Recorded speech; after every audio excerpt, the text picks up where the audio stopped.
the murder case of Annie Holmes from the perspective of Detective Lucas Harper. The air smelled of rain and smoke.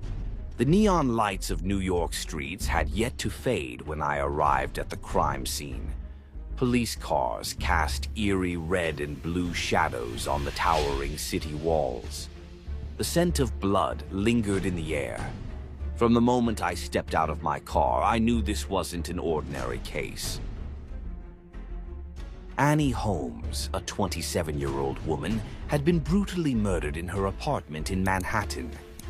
Her body was found in the bedroom.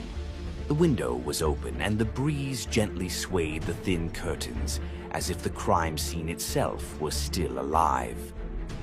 As I stepped inside, the first thing that caught my attention was the position of her body. Annie lay on the floor, her eyes open, hands resting on her chest.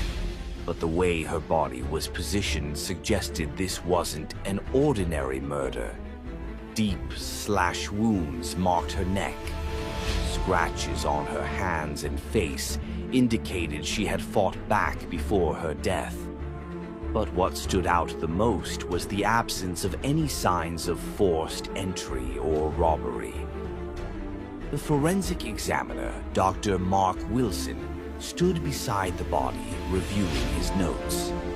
"Time of death?" I asked.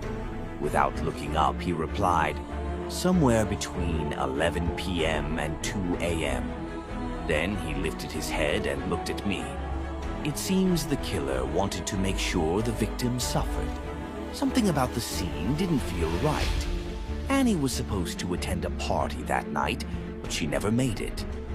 On the table, there was a phone with several missed calls from a particular number. Tobias Jones, Annie's ex-boyfriend, a man who, according to reports, had threatened her multiple times. When I arrived at his workplace, an auto repair shop, he seemed completely calm. With a nervous smile, he said, "Detective, believe me, I had nothing to do with this." "Then why did you call her dozens of times that night?" His gaze dropped to the floor. "I just wanted to talk to her." "And then what?" "She didn't answer." Tobias didn't seem innocent, but something about his demeanor made me hesitate. He looked angry. Not like a killer, but like someone hiding something from me.